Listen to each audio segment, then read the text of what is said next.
A listener's note. The following episode contains coarse language, adult themes, and content of a violent and disturbing nature, and may not be suitable for everyone. Listener discretion is advised.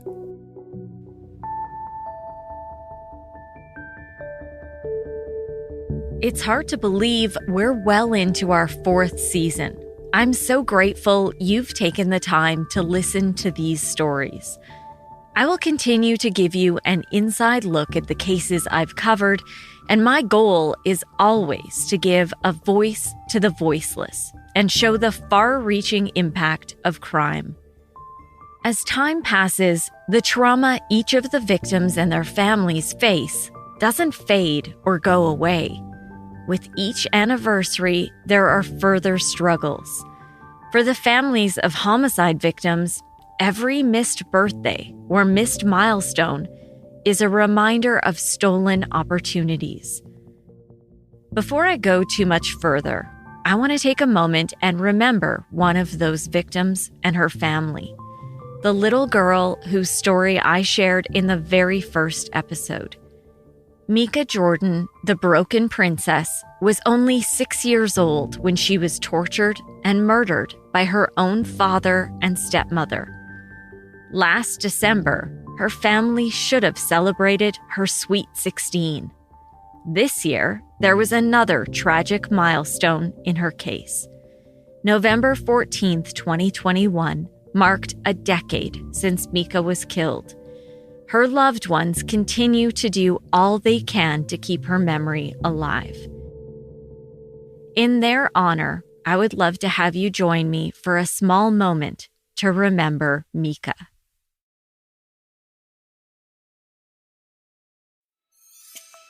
I'm Nancy Hixt, a senior crime reporter for Global News. Today, on Crime Beat, a special year-end episode to share updates and new developments in some of the stories I've covered. This is the 2021 edition of The Story Is Never Finished.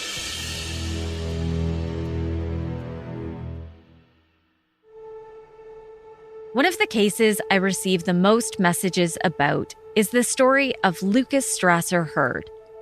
18-year-old Lucas stood up for what was right one fateful night at a Calgary nightclub. And for that, he was violently swarmed, stomped, beaten, and stabbed to death. His family was dealt a series of devastating blows in their quest for justice. 4 men were convicted. Nathan Gervais was found guilty of first-degree murder. Franz Cabrera and Asmar Schlaw were convicted of second-degree murder. And Josh Pook was found guilty of manslaughter. Cabrera and Schlaw took their appeals all the way to the Supreme Court of Canada, and the convictions were upheld. Lucas's family thought the court process was finally over. Since then, Franz Cabrera successfully appealed his sentence. The Alberta Court of Appeal reduced his parole ineligibility from 15 years to 12 years. This year, Lucas's family was also notified that Asmar Schlaw is once again trying to fight his conviction. This is something the family had no idea was possible. And to be honest, neither did I. Schlaw's defense obtained a court order from the Court of Queen's bench for the release of Schlaw's shoes for further testing. During the trial, court heard Schlaw was a skilled soccer player. The shoes he wore on the night of Lucas's attack were blood-stained. Forensic testing revealed the blood on Schlaw's right shoe was Lucas's. Lucas's DNA was also found on the left shoe. Depending on the results of the new tests, Schlaw's legal team plans to apply for a ministerial review of the conviction. If they do, and the federal justice minister concludes that a miscarriage of justice likely occurred, the minister may grant a convicted person a remedy and return the case to the courts by either referring the case to a court of appeal to be heard as a new appeal or directing that a new trial be held. The minister may also refer a question to the Court of Appeal in the appropriate province. Lucas's family was informed of these latest developments in March of 2021, but by December 2021 had still not received any further updates. When there is an update, I'll be sure to bring that to you. I also want to share my deepest condolences with Lucas's family on the death of his mother. I spoke to Audrey Strasser many times in covering this case. Her heart was shattered when her son was killed. She tragically passed away at her home in Bolivia in March of 2021. Again, my deepest sympathies to her family. In the spring of 2021, I shared a shocking case that included more than 3 decades of violated trust at the hands of a Calgary doctor. Disgraced neurologist Keith Hoyt admitted to sexually assaulting 28 female patients over 30 years. He was sentenced to 3 years in prison. Since the release of that episode, there have been a number of developments in the case. Just 8 months into his sentence, Hoyt applied for parole. I attended that hearing in May of 2021. He was on a video link from Bowdoin Institution and had his defense lawyer attend as his assistant. 5 of the women he assaulted, along with one of their husbands, read victim impact statements. Each implored the board to deny Hoyt's release.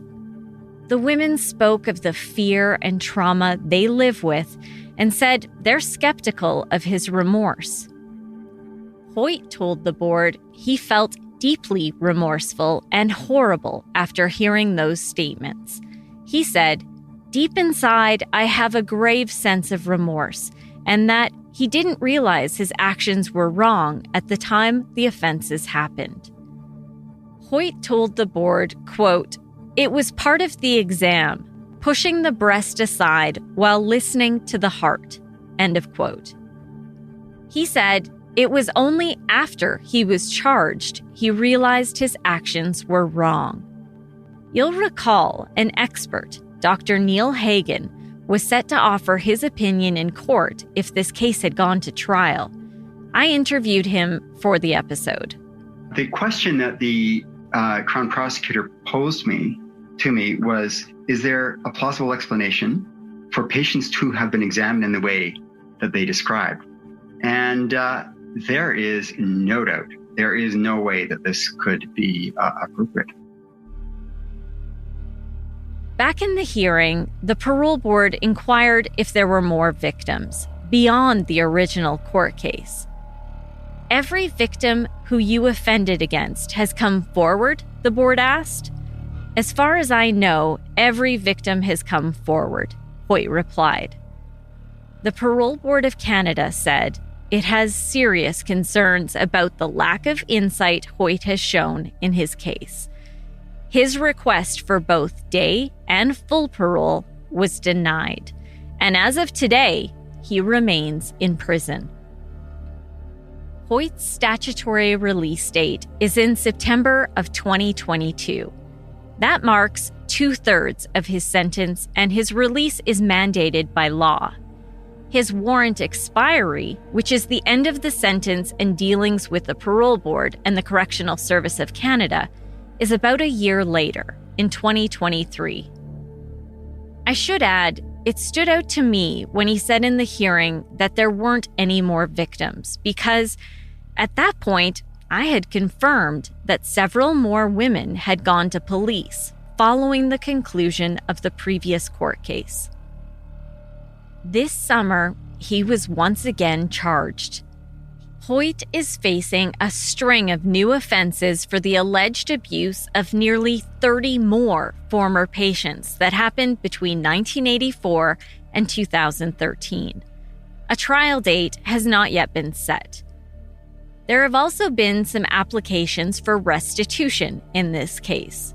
Earlier this year, 3 of the victims from the first court case asked for compensation for therapy and lost wages. One of the women asked for $2,660 for counseling fees. Another asked for $11,500 for counseling costs. A third woman asked for $74,000 in lost wages after she took a leave of absence from her work for a year.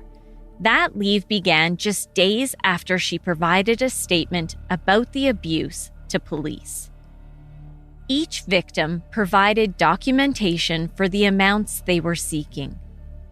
In the end, while the justice acknowledged the psychological impact these crimes had on the victims, he denied the request for restitution and suggested this could be better dealt with in civil court, so further evidence could be called to make a fair assessment of the financial claims. There is a civil action that's been filed. 17 of the original 28 victims are suing Hoyt. Each is seeking $160,000 in damages. Both the new criminal charges and the civil case are still before the courts. I will keep you updated. As we close out another year and look forward to 2022, I want to talk about an important issue. In the past, I've shared stories that detail the abuse suffered in residential schools and the 60s scoop. That includes the story of Tia Ledesma, the girl who became a warrior, and the paths that choose us, the story of Gabriel O'Keenan. Since then, so much more information has come to light. In May of this year, it was revealed that ground-penetrating radar detected what are believed to be the remains of 215 Indigenous children at a former residential school in Kamloops, BC. That number is now in the thousands, as burial sites continue to be discovered across Canada and the US. I turned to Doreen Spence, an internationally respected traditional Cree elder and a strong advocate for human rights. She was a part of the working group that drafted the United Nations Declaration on the Rights of Indigenous Peoples. My Christian name is Doreen Spence. My sacred name is Pascustawan Kihil Iskil Onekanil, bald eagle woman who leads. I am from the Cree Nation. I come from Saddle Lake Reservation here in Alberta. So I am Indigenous to Alberta, and we are from the Cree tribes. So I come from the Cree Nation. She asked me to call her Grandmother Doreen. She was one of the first Indigenous women to graduate as a licensed practical nurse, leading to her nursing career that spanned over 40 years. She later received an honorary Bachelor of Nursing from Mount Royal University. She's volunteered with countless initiatives with police forces, school systems, and hospitals to preserve traditions. She facilitates connection circles with the University of Calgary and the Cummings School of Medicine, and leads sharing circles at Mount Royal University's nursing program. Grandmother Doreen was also recently appointed to the Order of Canada. My goal in speaking with her was to learn more about these important Indigenous issues so I can better share these stories. When I was born, you got to remember that's when the kids were being scooped, and I wasn't allowed to play in the barn because apparently the Indian agent would come in and with a pitchfork and check the hay stacks to see if kids were hiding. And so when I was born, my grandparents took me and told my mother that they were going to raise me. So they were very traditional, and they took me off a reserve when I was probably about 5 or 6. And we lived a nomadic life away from everybody for quite some time. until I was school age. And then they decided to put me with some of my aunties or somebody that I could get back and forth to school. Grandmother Doreen is 84 years old, but recalls her childhood clearly. And in school, in the all-white school, I was an only native. And I was not allowed to use the swings because I was a filthy native, and the girls wouldn't even talk to me. So I made friends with the boys and got on the all-boys team. And my teacher, I remember one day she told me, "You can't play baseball with the boys." And I said, "Why?" And she said, "Because you're a girl." So that really troubled me. So at recess time, one day I went back into the schoolhouse and I stood to her at the door and I called her name, and Miss So-and-so, and she looked around.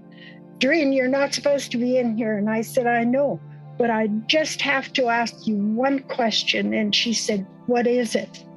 And I said, "If somebody told you that you couldn't become a teacher because you're a girl, what would you do?" And I looked at her and I could tell that she couldn't answer me. So I walked back out. So eventually she let me play baseball with the boys. It was originally estimated more than 4,000 Indigenous children died while being forced to attend the church-run, government-funded institutions, where thousands more suffered physical and sexual abuse, neglect, and malnutrition. But the remains that have been discovered over the past few months, and many more still to be discovered, are undocumented deaths, which means they weren't accounted for in the government's official numbers. Over a century, an estimated 150,000 Indigenous children were forced to attend residential schools. My mom went to residential schools, and so that's why they were so, and my granny went to residential school. So I grew up with that whole era of residential schools. They wouldn't talk about it. My mom passed away when she was 90-something. And one day, one of the aunties came over and she was visiting us in Edmonton. And she said, "Did your mother ever tell you that she was taken and her hands were tied together like this and her feet, and they put water underneath it. They put a basin, and then they told her to stand in there, and they pulled the light switch on, and electrocuted her for speaking her language." So there was horrible stuff went on in residential schools, and that's why they wouldn't share those stories with us. My granny was the same. Mom would never talk about residential school. When you'd ask her, "Mom, what about such and such? When you were my age, what did you do in school?" And then she'd say, "I don't want to talk about it." And so then it wasn't until all of this started to come out that you begin to learn these stories in the history of residential schools. And then when we're adults, then that's when they share with you, because they didn't want to harm you. They wanted to try to protect you as much as they could. The parents at that time, they're trying to preserve the culture. That was their utmost. And that is oral history, the creation stories, the ceremonies, the songs. Remember, everything was banned at that time. I remember as a child, I couldn't even go into a store to try. I was 14 or 15 when my grandparents, about 14, when my grandparents bought me a pair of shoes, my first pair of running shoes, but I couldn't go into the store and try them on. That was not allowed. We weren't allowed to go in a store as kids. When we'd go to the town, we'd have to hang around the horse stables where we were. So, yeah. It was bad. We had to sign in and sign out the rest when we'd leave and when we'd come back and so forth. So it was highly sophisticated way of controlling people. Grandmother Doreen told me she was forced to go to an Indian day school, which were originally left out of government residential school settlements and haven't received a lot of attention until fairly recently. I was taken back to the reservation because my grandparents got a letter from the government stating that I had high marks and I was needed to go back to the res to go help the teacher teach. We had no say. If they said, like to my grandparents, you have to take her back to the reservation. They got a letter from the government officials saying they were compelled to. And those days, they would jail them if they didn't allow them. So that was the option. I received racism from her on a daily basis. I would get up at 5 a.m, most of the time because I was so bloody cold. I'd get up and I'd go over and open the door of the schoolhouse. And then I'd put a fire on in the big stove. And then I'd make porridge in a big pot for the students. And then I'd make powdered milk. So when my students arrived, they'd have some hot nourishment. And then I was told I had to give them cod liver oil on top of that. And I was just a teenage kid because I just graduated my grade 9. They hadn't even sent me my marks, but my grandparents got the letter giving them that information that I had graduated grade 9, and they were compelled to take me back to the reservation and leave me there to teach school. They couldn't come and visit. I didn't get money. I didn't get paid. So it was 3 years of child labor there. I have a lawsuit against the government for that right now, but it takes a lifetime to get these things done. So I'm just waiting to see if I'll ever get my settlement. Grandmother Doreen has fought racism her entire life.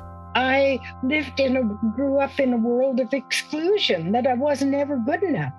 And even, even with my children, I had to fight for them to take the sciences in school because they were Indigenous. I said, why aren't they taking sciences? And they said, because they won't do well. And I said, what do you mean they won't do well? So I fought tooth and nail, not only for myself, but for my 3 children. We're struggling and fighting to have that curriculum where this history should be in the books, like be taught in every school. And yes, they're now mentioning residential schools, but what hurts me is they haven't even mentioned Indian day schools, which I have gone through. It's almost as if we're not even a part of the history, and yet we're a big part of the Canadian history.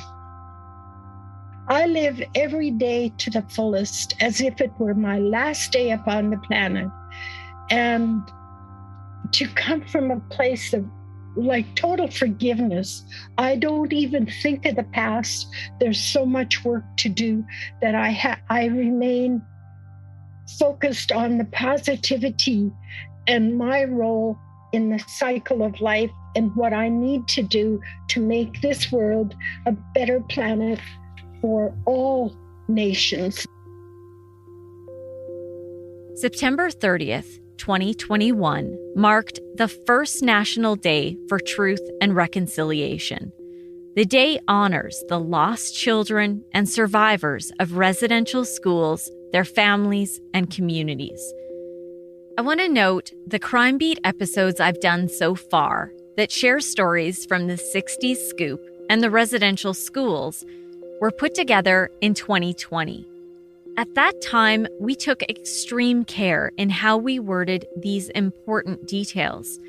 However, as new information comes to light about further abuse and thousands of deaths, I'm committed to updating how we share these important Indigenous stories, so I do it accurately and respectfully. I don't back away from an opportunity of sharing a little bit about the story if it's going to help somebody else, because I'm 84 now, so I just kind of do the very best I can every day to create that awareness or that dialogue between Indigenous and non-Indigenous. You have to keep the conversation going. And somebody like yourself is like a little diamond in the rough, just bringing all that light to the forefront, all of that so you can enlighten people. I want to add the Indian Residential Schools crisis line is 1-866-925-4419. It's available 24 hours a day for anyone experiencing pain or distress as a result of their residential school experience. Grandmother Doreen told me she's not aware of any similar support line for those who attended Indian day schools. I want to take a moment to thank Grandmother Doreen so much for her willingness to speak with me, for taking the time to give me a glimpse into her story, and to help further this conversation. This is one of many discussions I hope to have with her, and it's an honor to learn from her.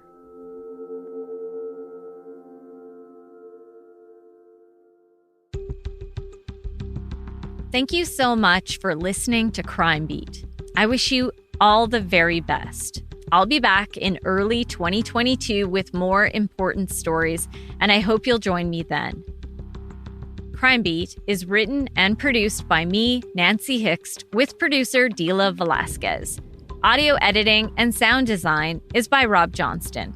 Special thanks to photographer-editor Danny Lantella for his work on this episode. And thanks to Chris Bassett, the acting VP of National and Network News for Global News. I would love to have you tell a friend about this podcast, and you can help me share these important stories by rating and reviewing Crime Beat on Apple Podcasts or wherever you listen. You can find me on Twitter at Nancy Hixt, on Facebook at Nancy Hixt Crime Beat, and you can join me for added content on Instagram at nancy.hixt. That's nancy.hixt. Thanks again for listening. Please join me next time.